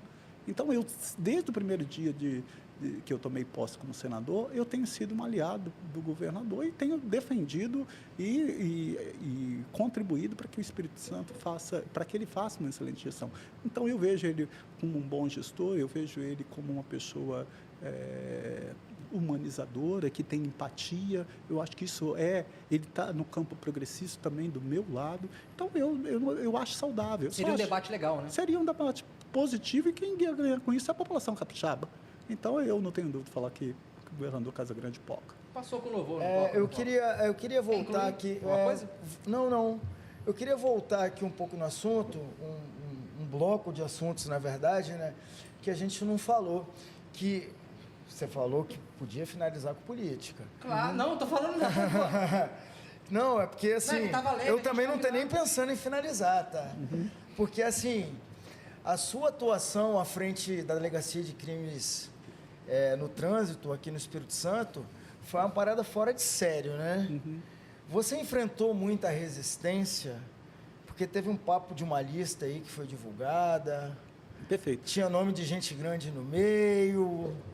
Na verdade, é o seguinte, minha vida na polícia foi um verdadeiro calvário, porque, eu vou falar por quê. Eu passei em primeiro lugar, como eu falei anteriormente, mas no dia que eu tomei posse, não tinha, entre aspas, não tinha vaga aqui na capital. Então, eu fui para o interior. Mas no outro dia saiu no Diário Oficial assim, a bem da administração pública remove fulano, ciclano, beltrano, ou seja, aquelas pessoas de acordo com o interesse político da administração e pegava as pessoas lá do meu concurso lá atrás para vir para a capital. Eu sempre que eu trabalhei na polícia, eu sempre usei a lei doa quem doer. Então, eu lembro que quando tinha determinados... Porque, infelizmente, você vem no processo de transição da polícia sendo muito mal utilizada. Eu fico triste quando vejo assim, as pessoas falando assim, a tortura é resquício da ditadura militar. Quem dera que fosse, porque seria um passado recente. Escravidão. Mas a tortura é resquício, e aí no que pese eu ser católico, a Igreja Católica tem uma participação forte nesse processo da obtenção da verdade. Você tinha lá no Código de Manu, no artigo 99, que falava aquele que a intervenção divina salvar é inocente. Código de quê? Código de Manu. Que era que falava que se instituía as ordalhas, né? Colocava o pretenso culpado em provas inexequíveis, no meio imerso em líquido para ver quanto tempo que ele resistia. Morreu, não houve intervenção divina, ele era culpado. Até que em 1215 o Papa Inocêncio III tirou a igreja do julgamento e instituiu o grande Tribunal Popular do Júri, o pequeno Tribunal Popular do Júri. Por que eu estou falando isso? Porque a polícia sempre foi utilizada como um longa-manos de um braço do poder que era político e pessoas de poder econômico. A história não mudou. Não mudou. Então, eu sempre que eu passei nas delegacias, e aí vem essa coisa de prefeitos querer mandar na delegacia. Eu lembro que eu falei, olha... Sério, rola isso? Do prefeito... Rola muito. Que é gestão municipal, querer se meter numa gestão que é estadual? Claro, você imagina, só te interrompendo, tem um fazendeiro lá na cidadinha. O caseiro dele matou alguém porque invadiu a fazenda. O delegado vai autuar. Só que ele é amigo do prefeito. O prefeito vai chegar com o delegado. É um interesse político, porque aí ele mantém contato com o secretário de segurança é que faz localização. Eu fui removido de delegacias, assim, do interior. E eu agia com autonomia, por quê? Porque eu não era casado, não tinha filho, então estava ali. Eu falava assim, olha, vocês só podem me remover dentro da circunscrição do Estado. Não vai poder me botar lá para o Acre. Mas, então, eu saí, mesmo tendo passado em primeiro lugar, eu era removido das delegacias. Aconteceu isso na Delegacia do Meio Ambiente? Sim, teve uma passada lá meteórica, até que eu descobri lá. Eu lembro que, como se fosse hoje, que eu virei para os policiais e falei assim, olha, eu não quero catador de caranguejo, não quero carroceiro de areia, eu quero os donos dos areais, eu quero os donos das peixarias. Porque eu cansei de ser utilizado pelo Estado para agir com rigor da lei contra pobres e pretos. É isso que eu acho que a população quer.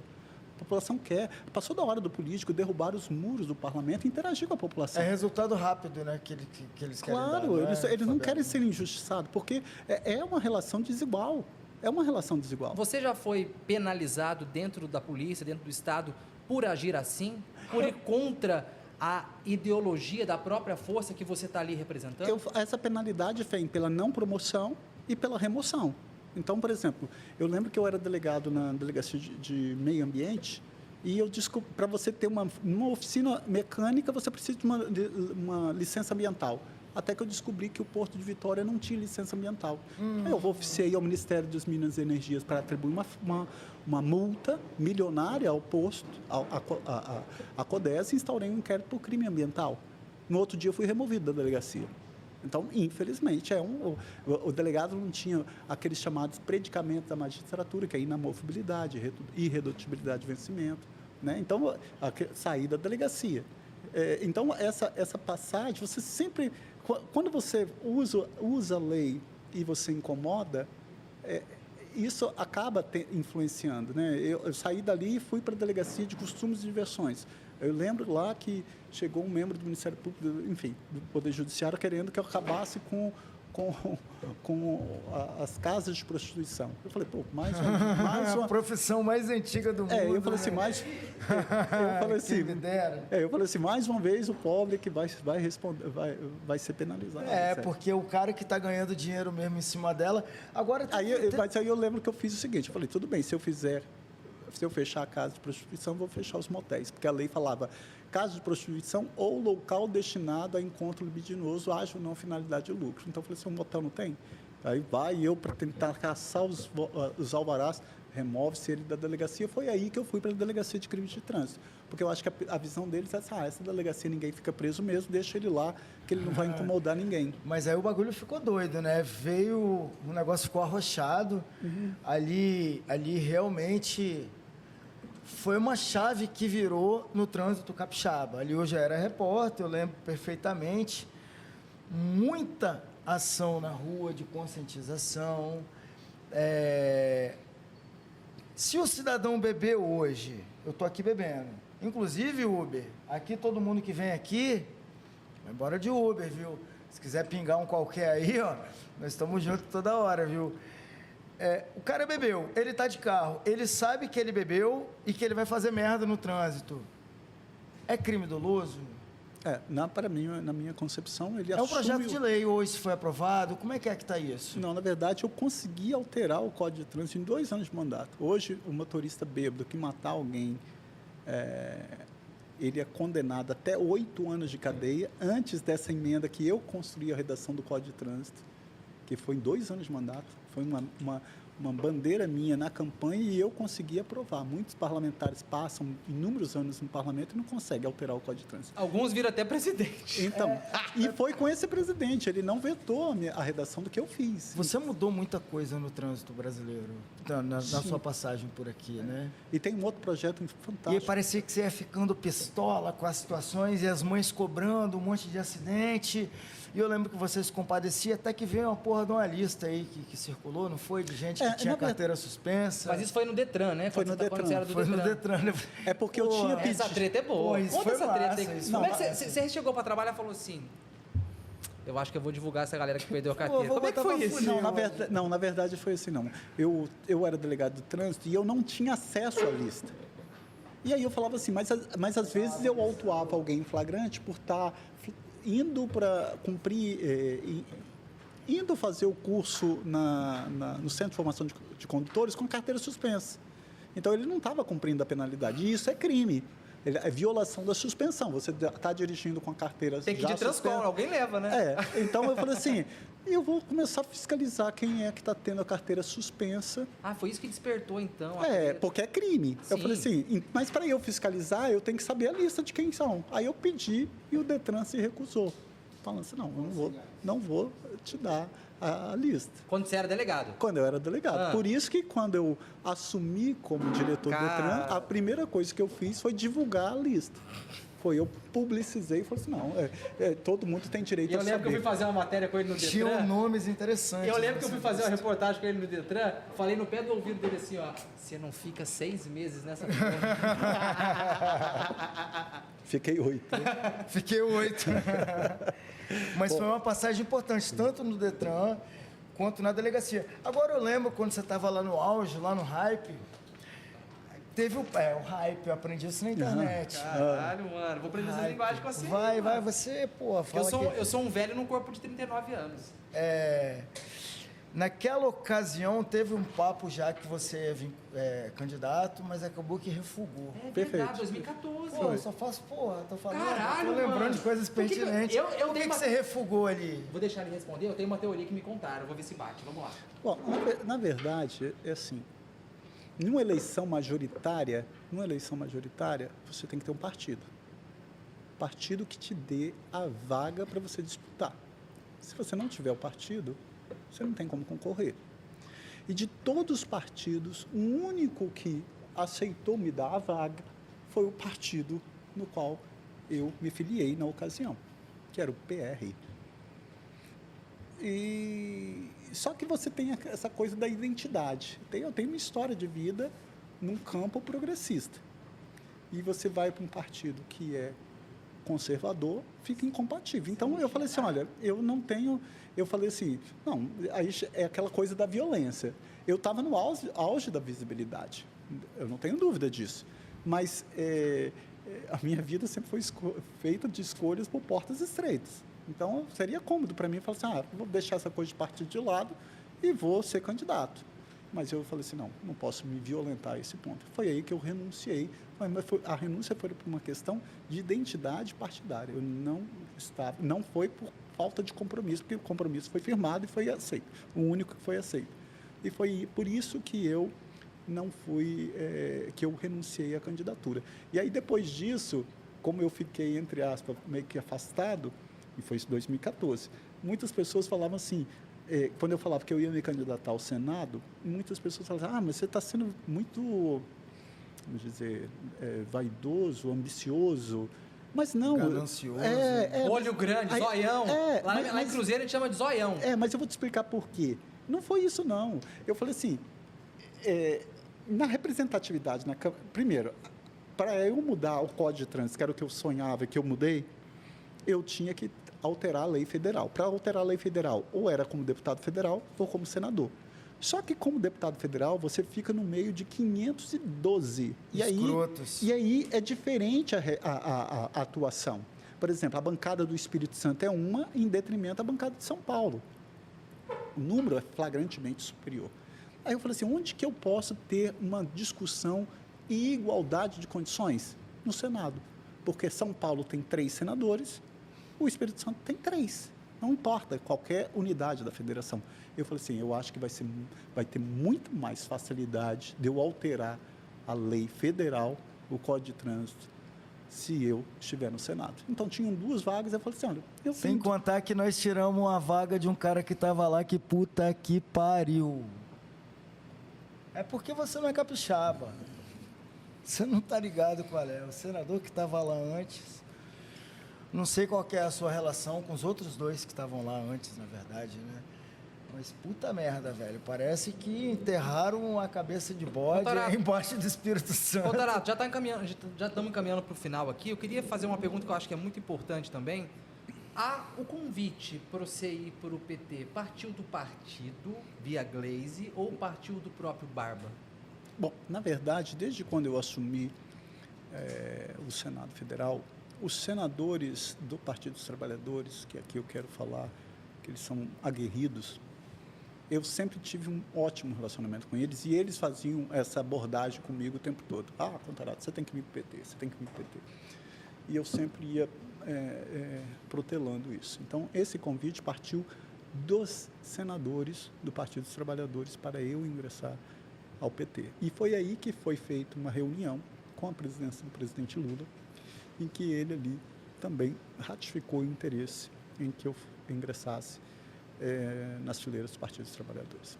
Claro que depois conversei com a presidente Gleice Hoffmann, com o líder do Senado também, mas os senadores do PT é que fizeram esse convite, provocaram uma reunião com o presidente Lula e com a presidenta Gleice, e ali teve esse convite de forma conjunta, vamos dizer.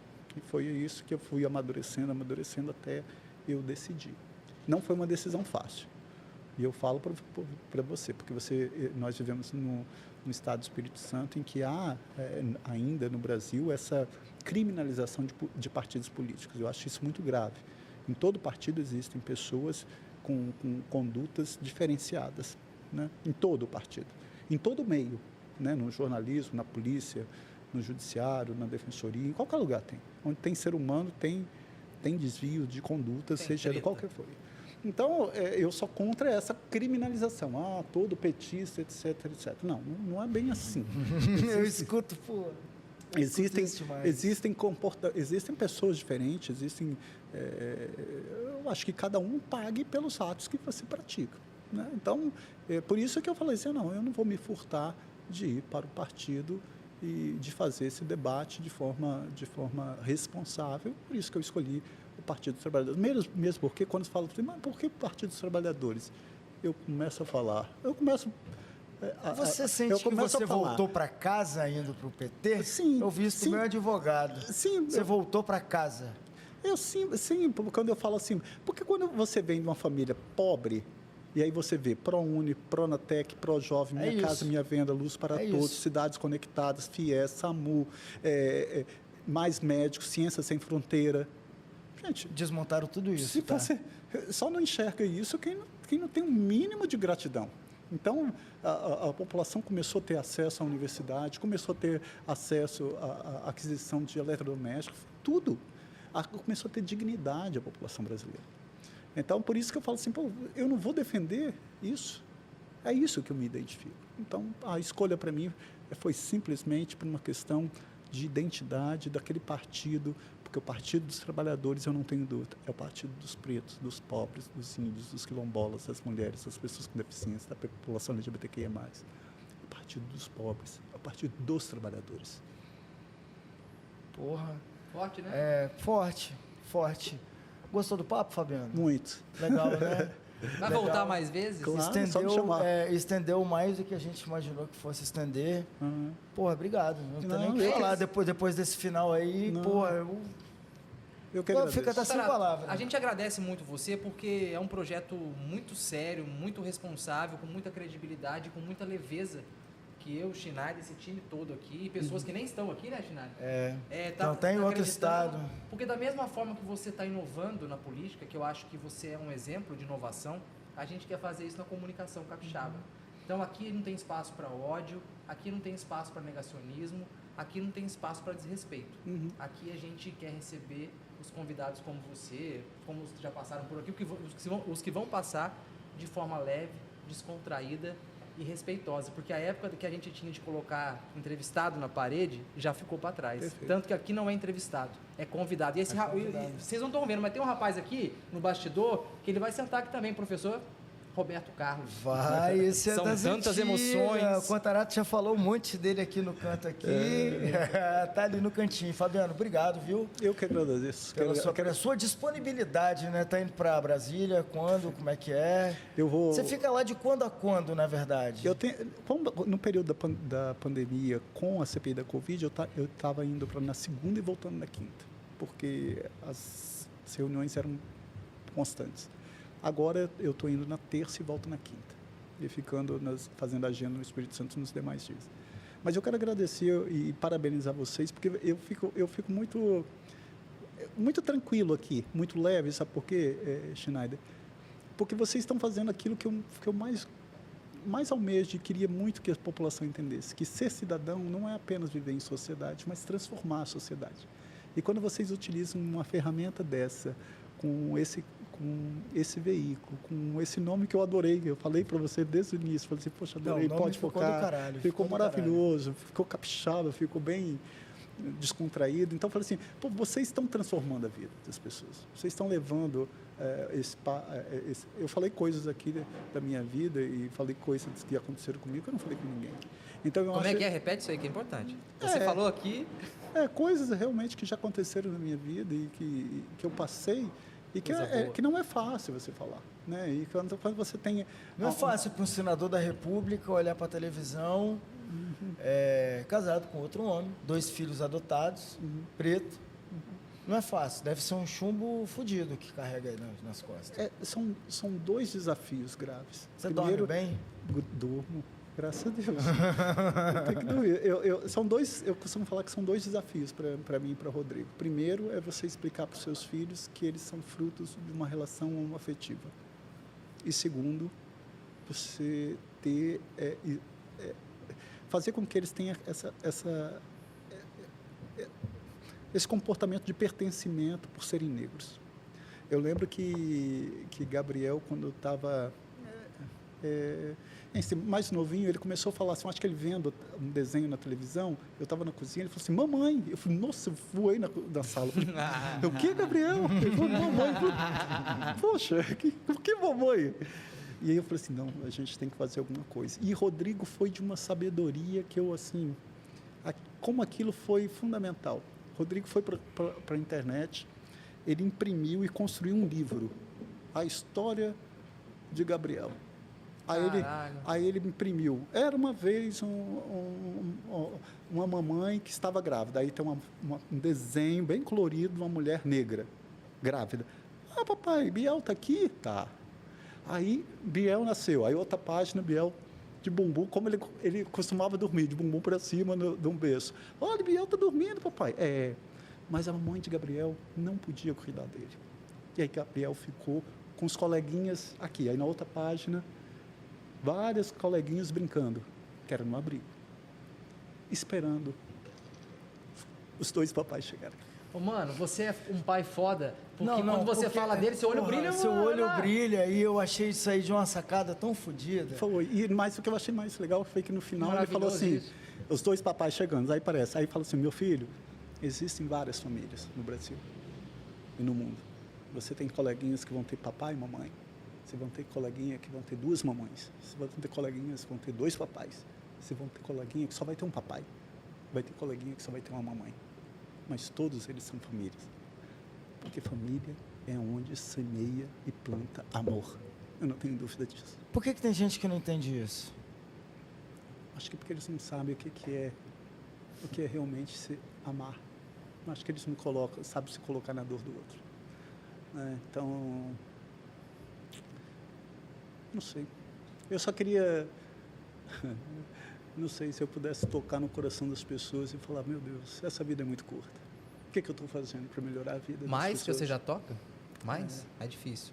Mano, que demonstração bonita de afeto, foda. de carinho, de amor. É isso que a gente quer no Pode Pocar. A gente não quer treta, gritaria, isso que a gente precisa confrontar. no mundo, A gente tá com falta disso, Contarato, de não ter... homem não chora o caralho. Homem chora, mulher chora, todo mundo chora. Chorar é sentimento, chorar é amor, chorar é respeito, chorar é carinho, chorar é saudade. Chorar é bom.